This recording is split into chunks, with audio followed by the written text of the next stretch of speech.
Sour is the debut album from American singer and songwriter Olivia Rodrigo.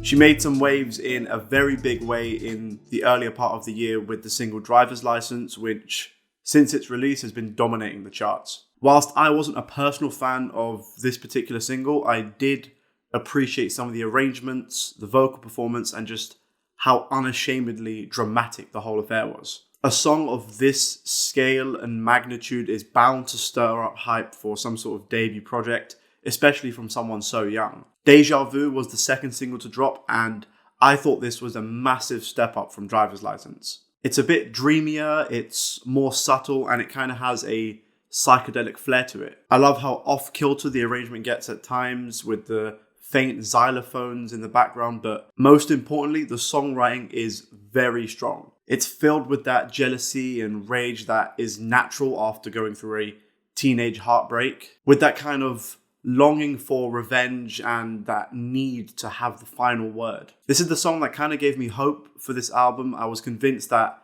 this was going to be something to look forward to, especially for someone who's only 18 years old. As a result, Sour is a pretty consistent, although not perfect, solid collection of heartbreak breakup songs. These are, for the most part, fueled by angst, romance, jealousy, and anxiety. The album opens up with the song Brutal, with these lush orchestral strings before unexpectedly just breaking out into this pop-punk emo anthem. I actually do think this is a genuinely stunning moment on the album. I think it pretty accurately captures that period of your life where you're transitioning from being a teenager into an adult, as well as exploring these anxieties that are both pertinent to her unique position as this up-and-coming global megastar, as well as just normal everyday teenage issues. This is the song that, to me, is a clear indicator that she is actively trying not to be defined by the success of her debut single. Traitor is the next track, and it's much more somber and quiet, backed by these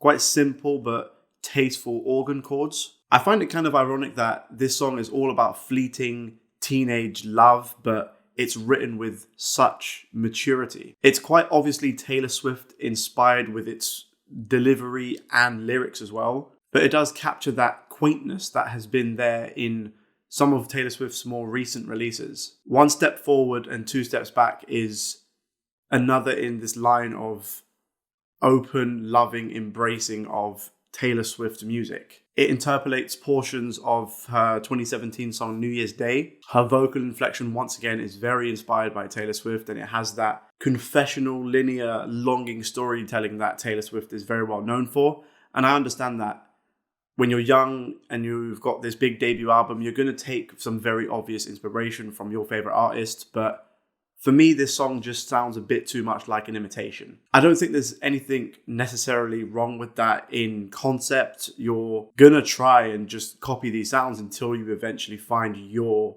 defining sound. Good For You is the last single that dropped, and to me, this is like a cold, calculated attempt to recapture that early mid-2000s nostalgia. It's pretty obviously Paramore inspired, but it doesn't really do anything to add to this sound or to evolve it into something new and fresh and exciting. Enough For You is, I think, one of the best examples of Olivia Rodrigo's storytelling and songwriting talents. It's open about insecurities that might arise in relationships, how one may try and do everything they possibly can to just appease this person that they're convinced that they're in love with. It's the customary, intimate, quiet guitar ballad. It's pleasant to listen to, but it's nothing really too exciting. Happier is another slower ballad track, and towards the back end of the album, these become more and more common. It's written with a fresh perspective. It's all about the struggle between letting someone go, but also trying to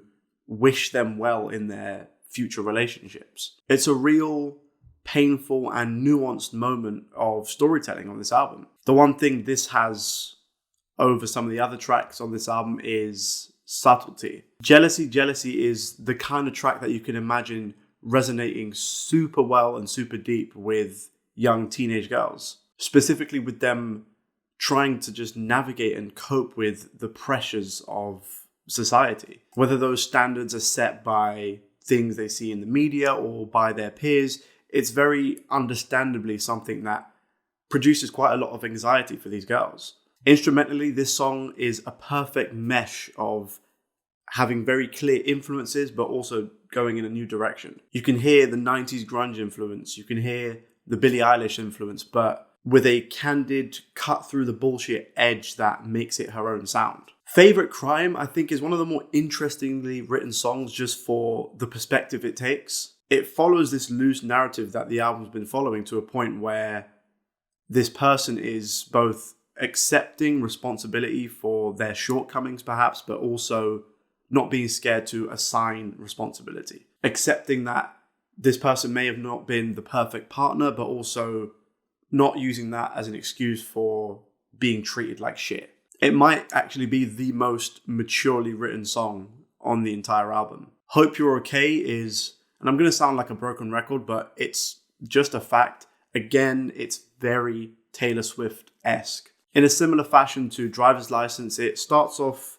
quite small and quiet and then crescendos into this super dramatic, loud, booming beat. However, it's just a bit too dramatic for me. The loud drums and shoegazy guitars just get a bit too clunky in the middle. I do think this album was a bit more eclectic than I was expecting, especially on the first half. Towards the back end, it does kind of taper off into a space where all the songs start to bleed together and sound very similar, but not to the point where it's actively unpleasant to listen to. There's some very strong ideas on here, a couple standout songs, but the thing that stands out most is the songwriting. For an 18-year-old to be writing like this, it sounds like they've been doing it for years, I think it's undeniably impressive. I do think over the next few years or so, she could and has the potential to evolve into one of the most dominating pop stars of the next decade. Kicking off her career like this is by no means a bad thing. She's exploring her influences and finding her feet, and all in all, I think she's pretty much stuck the landing. Those are my thoughts on this new album. Let me know in the comments down below what you guys think. Make sure to like, subscribe, and dong the bell, and I shall see you next time.